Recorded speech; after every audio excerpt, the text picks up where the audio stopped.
यह कहानी है एक गरीब किसान मंजीत की। मंजीत वक्त के साथ कर्जे में डूबता चला गया।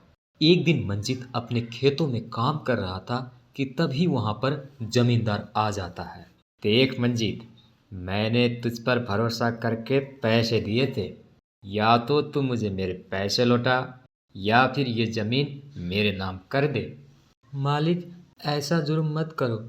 देख तो रहे हो आप, पूरी फसल में न जाने कैसे कीड़ा लग गया। पिछली बार भी फसल उम्मीद से कम हुई थी। अब अगर ऐसे में आप जमीन भी ले लोगे तो मेरा और मेरे परिवार का क्या होगा? वो सब मुझे नहीं मालूम। मैंने सबका ठेका ले रखा है क्या? देख भाई मंजीत, बात सीधी सी है। या तो पैसे वापस दे या फिर जमीन। जल्दी फैसला करके बता। फिलहाल तो आप मुझे थोड़ी सी मोहलत दे दो मालिक। चल, 1 महीना और दिया तुझे, कर ले जो करना है। पर जैसे ही 1 महीना बीता तो तू मेरे दरवाजे पर दिखना चाहिए। जी जी मालिक। मंजीत को 1 महीने की मोहलत तो मिल गई, लेकिन वह पैसे का इंतजाम कैसे करेगा? उसे यह बात समझ नहीं आ रही थी। 2 बच्चों के साथ पत्नी सुख की भी जिम्मेदारी उस पर थी। जमींदार से जो उसने कर्ज लिया था वह सारा पैसा खेती में लगा दिया था, लेकिन फसल में कीड़ा लगने से उसकी सारी मेहनत बेकार हो गई। अब उसके हाथ बिल्कुल खाली थे। जैसे ही उदास मंजित घर पहुंचा तो उसकी पत्नी सुख उससे बोली। क्यों जी, कुछ बात बनी क्या? ना सुख, जमींदार तो बात सुनने को तैयार ही नहीं है। बस जमींदार तो एक ही रट लगाए बैठा है, या तो पैसा नहीं तो जमीन लेकर ही मानेगा। सुख, न जाने क्यों मेरा रब मुझसे रूठा हुआ है। पूरी सर्दी रात दिन खेतों में लगा रहा। सोचा था कि इस बार की लोहड़ी अच्छे से मनाएंगे, लेकिन देख तो क्या हो गया। खेती में एक भी दाना बेचने लायक नहीं हुआ। यूं दिल छोटा ना करो जी आप। देखना, रब सब कुछ ठीक कर देगा। सुख मंजीत को दिलासा तो दे रही थी, लेकिन वह खुद जानती थी कि हालात कितने खराब हैं। दोनों बच्चों के भूखे चेहरे उससे भी नहीं देखे जा रहे थे। बहुत सोच समझकर उसने मंजीत से कहा। देखो जी, कुछ तो करना ही होगा। मैं क्या कहती हूँ, वो अपनी पड़ोसन पम्मी है ना, वो जाती है कुछ घरों में काम करने। मैं सोच रही थी कि मैं भी। ना सुख, तू ये सब मत सोच, मैं जिंदा हूँ अभी। यह कहकर मंजित वहां से चला जाता है। उसने सुख से तो बाहर जाकर काम करने को तो मना कर दिया, लेकिन खुद काम की तलाश में चल दिया। काफ़ी देर तलाश करने के बाद उसे एक जगह मजदूरी का काम मिल गया। हालांकि उसे इस काम के बदले बहुत ज़्यादा पैसे तो नहीं मिल रहे थे, लेकिन उसे तसल्ली थी कि कम से कम घर में चूल्हा तो जलेगा, बच्चे भूखे तो नहीं सोएंगे। ऐसे ही देखते 1 महीना बीत गया और जमींदार मंजीत के घर आ टपका। मंजीत, ओ मंजीत, कहाँ छुप के बैठा है? चल जल्दी से बाहर निकल। जी मालिक, ये तो घर पर नहीं है, काम पर गए हैं। काम पर? कौन सा काम पर? अच्छा, तो मजदूरी करके चुकाएगा मेरे पैसे। देख, आज तक का वादा था उसका। मैं तो पहले से ही जानता था कि तुम्हारी 7 पुश्ते भी आ जाए तो भी मेरे पैसे नहीं चुका पाएंगे। कह देना मंजीत से शाम से पहले जमीन के कागज लेकर आ जाए मेरी हवेली पर, वरना अब मैं नहीं, मेरे आदमी और उनके डंडे बात करेंगे तुम लोगों से। इतना कहकर जमींदार वहां से चला जाता है। मंजीत जैसे ही घर लौटता है तो सुख उसे सब कुछ बताती है। अब क्या करेंगे जी, वो जमींदार तो धमकी देकर गया है। अब क्या करेंगे? लगता है कि जमीन देनी ही पड़ेगी। लेकिन हमारे पास फिर बचेगा क्या? हमारे पास वैसे भी कुछ नहीं बचा है सुख। मुझे याद है जब मैं छोटा था, बाबूजी हर लोहड़ी पर खेतों को दुल्हन की तरह सजाते थे। रात को खेत के पास ही लहड़ी जलाकर हम सब खूब भांगड़ा पाते थे। और एक मैं हूँ, तुझे और बच्चों को गरीबी के सिवाय कुछ नहीं दे पाया, और तो और अपनी पुश्तैनी जमीन भी नहीं बचा पाया। अच्छा हुआ कि ये सब देखने के लिए माँ बाबूजी नहीं है इस दुनिया में। मंजीत पूरी तरह टूट गया था। वो जमीन के कागज लेकर जमींदार की हवेली की तरफ चल दिया। लेकिन वह जैसे ही जमींदार की हवेली के पास पहुंचा तो वह वहां का नज़ारा देखकर चौंक गया। घर का सारा सामान बिखरा पड़ा था और जमींदार अपना सर पकड़कर बैठा था। मंजीत को घर के अंदर जाना कुछ ठीक नहीं लगा और वह दीवार के पीछे छिपकर सब कुछ समझने की कोशिश करने लगा। अरे तुम लोग कहाँ मर गए थे? कैसे लूट के ले गया वह सब कुछ है? तुम लोगों को किस दिन के लिए खिला पिला के इतना मोटा सांड किया था मैंने? हाँ बोलो, किस दिन के लिए? हाय मेरे रब, सब ले गया वो जेवर कुछ भी नहीं छोड़ा। हाय मैं तो लुट गया रे, बर्बाद हो गया मैं तो।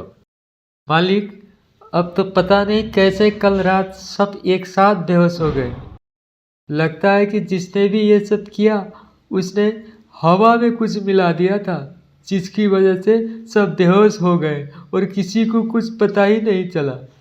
मंजीत को सब समझ आ गया था और उसने भी मौके का फायदा उठाया और बिना जमींदार से मिले वापस अपने घर की ओर चल दिया। घर पहुंचकर वो एक बार फिर चौंक गया क्योंकि सुख और बच्चे बहुत खुश थे। उनके पास एक पोटली थी जिसमें पैसे के साथ बहुत सारे गहने भी थे। ये सब देखकर मंजीत सुख से बोला, सुख, क्या है ये सब? ये पैसे और गहने कहाँ से आए? ये सब तुम्हारे पास कहाँ से आया? क्या किया तुमने? ना ना जी, जैसा आप सोच रहे हैं वैसा कुछ भी नहीं है। मैंने कोई गलत काम नहीं किया। आपके जाने के बाद जब मैं घर के आंगन में झाड़ू मारने गई तो सूखी घास के नीचे ये पोटली रखी हुई थी। लगता है कि कोई रात में रखकर गया होगा जी इसे। जब इसे खोलकर देखा तो ये सब था इसमें। लेकिन सुख, ये सब अपना नहीं है।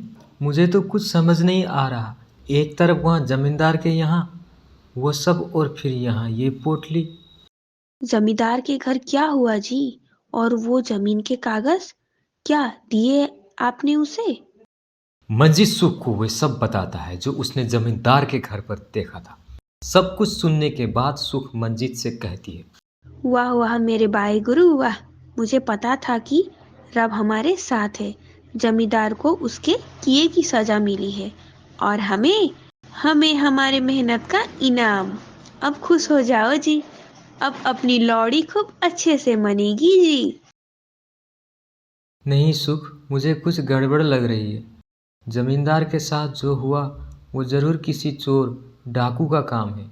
लेकिन मुझे ये समझ नहीं आ रहा कि हमारे घर के सामने, हमारे घर के आंगन में यह पोटली क्यों और किसने रखा? ये सब सोचने की क्या जरूरत है जी? मैं तो कहती हूँ कि इन पैसों को रब की मेहर मानकर रख लो। हमारे दुख के दिन अब गए। अब तो जो होगा अच्छा ही होगा। सुख को इतना खुश मंजीत ने पहली बार देखा था। वो उससे कुछ नहीं बोला, लेकिन उसे यह सब बहुत अजीब लग रहा था। हालांकि उसे भी कहीं ना कहीं इस बात की खुशी थी कि अब उसे अपनी जमीन जमींदार को देने की कोई ज़रूरत नहीं थी। कुछ दिन बाद लोहड़ी का त्यौहार आने वाला था। ओह जी, अब तो हमारे पास रब की मेहर से इतने पैसे हैं, तो आप बाजार जाकर लौड़ी के लिए सामान क्यों नहीं ले आते? हाँ, ले आता हूँ। मंजीत जैसे ही बाजार के लिए जाने लगता है कि तभी बच्चे कहते हैं, पापा जी, हमारे लिए नए कपड़े भी लाना, हमारे पुराने कपड़े फट गए हैं। मंजीत की आंखों में आंसू आ जाते हैं और वो बच्चे को गले लगा लेता है। हाँ बेटे, जरूर जरूर ले आऊँगा। मंजीत बाजार से सामान लेने के लिए निकल पड़ा है। बाजार में बहुत भीड़ थी, पर खास बात यह थी कि खरीदारी करने वाले लोग गांव के अमीर लोग नहीं बल्कि वो लोग थे जो बहुत गरीब हुआ करते थे। उन सब में मंजीत का एक दोस्त गुल्लू भी था।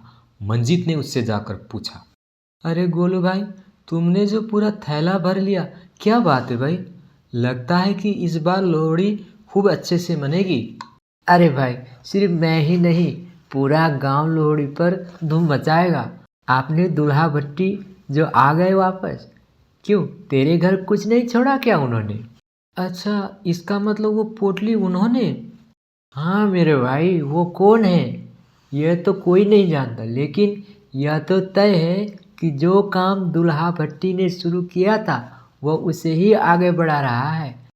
समाज के वह अमीर जो लुटेरे बनकर हम जैसे गरीबों को लूट रहे थे, वह उन्हीं को लूटकर हमारे घर रोशन कर रहा है। रब उसकी उम्र लंबी करे।